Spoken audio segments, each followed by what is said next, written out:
The Night Arts Challenge Year 3 is upon us, and the applications are due soon. And last year we held a session like this and answered a lot of questions, and I thought it might be good to answer some of them this year. But before we do, I'm going to show you I think it's about a 6-minute clip from our 23-minute documentary that ran on WPBT a few times in the last month. When I came to the Knight Foundation a year ago, the first thing I did was to get a film crew and start running around and following all of you in the cultural community who were interested in the challenge, who had won the challenge, who had participated in the challenge. And so we're just going to show you a little short clip from that documentary, and you guys can roll it whenever you're good to go. So that's 6 minutes of a 23-minute documentary that we put together about last year's challenge. Night Arts Challenge documentary number 2 is in progress, and we're looking forward to following some of this past year's winners in order to see how they do. My name is Dennis Scholl. I'm the Miami Program Director of the John S. and James L. Knight Foundation. I've been involved with the challenge since the very first day.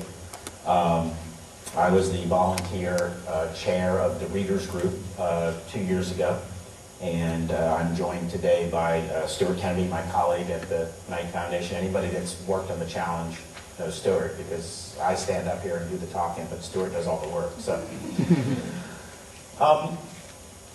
So the Night Arts Challenge, is that better, or is that just me leaning in? Okay, good. Let's see if this takes. It works. So what is it? So it's a 5-year project. We contributed $40 million. We're really just simply trying to unite South Florida through the arts. That was really our goal from the very first day. It's a 2-part challenge. There were a bunch of endowments that we gave out to leading cultural institutions. And secondly, and the reason you're here today, is it's also a community-wide contest to fund new ideas, and I'll probably say that 100 times today, but new ideas in the arts. We gave $10 million to the Miami Art Museum for an endowment. We gave $5 million to the Museum of Contemporary Art. And we gave $5 million to the New World Symphony. What did they do with that money, you ask? So the Miami Art Museum is going to bring, when the new building gets built downtown by the bay, every 5th grader will go to the museum at least once in perpetuity. That's our goal, is to have every single 5th grader come through that museum.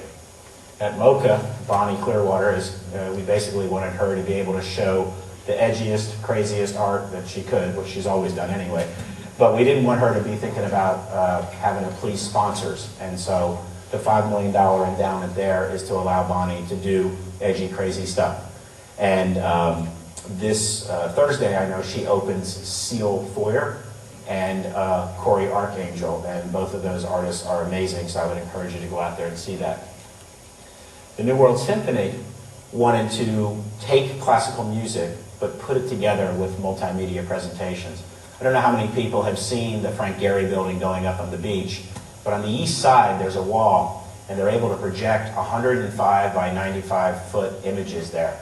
And so I was on the phone with Michael Tilson Thomas today, and we're talking about what artists that they're going to work with to put together a multimedia presentation to go with the orchestra performing. So I think that's, and inside there are something like 14 of these incredible sails. So we want them to work and take classical music and combine it with new media technology. Help me? There we go. So it's a community challenge. It reaches, like I said, $20 million over 5 years, and it's for arts ideas in Miami-Dade and Broward County. So what are the rules? Because everybody asks me what the rules are, and we wanted to make it very, very simple. Your idea has to be about art. I think that's a pretty simple rule. Your project must take place in or benefit South Florida. And if you do win a Night Arts Challenge grant, you're going to be required to match dollar for dollar the grant. I think the 6-minute clip that we just showed you, Gene Moreno, is a perfect example of that.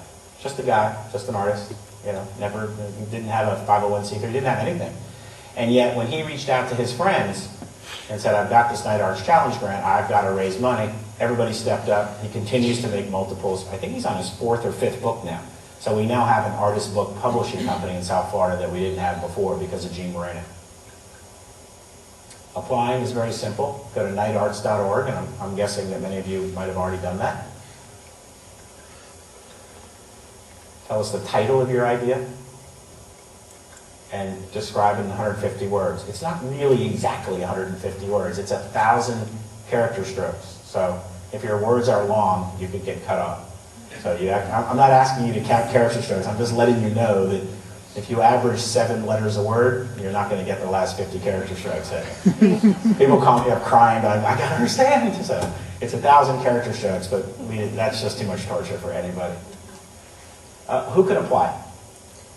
Nonprofits, for-profit businesses, and individuals. Now, who does that leave? Anyone.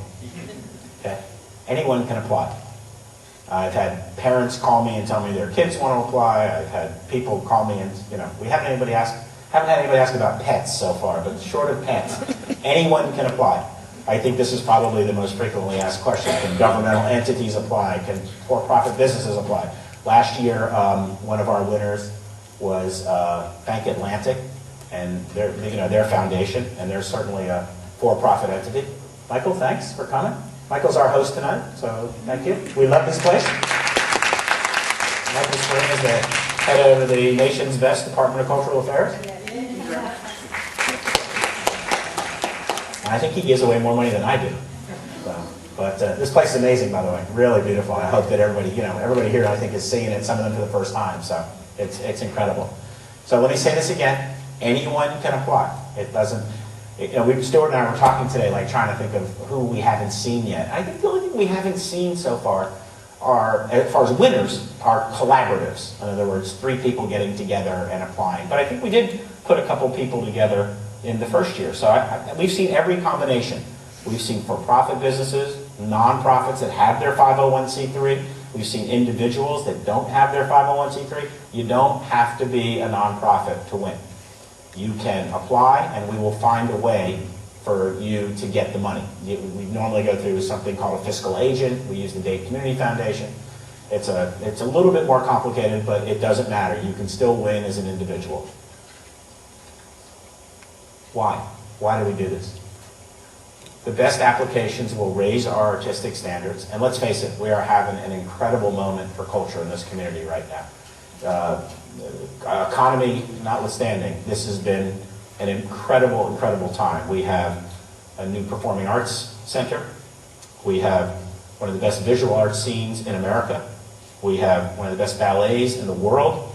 We have a New World Symphony with a Frank Gehry building going up. There are so many things going on in this building, in this community, culturally. And I've lived here 46 years. And so we who have labored in the fields of obscurity for the last 40 of those 46 years, we're very much enjoying this right now. It's an incredible moment. Has anybody lived here for 30 or 40 years? Okay, I mean, we haven't been called a cultural destination all that time. It's been very, very recent. So the best applicants will raise our artistic standards. And maybe that's all they'll do. Unite our diverse community. That's another reason we started the contest. We live in a very diverse community. I mean, we feel it, we see it, we experience it every day.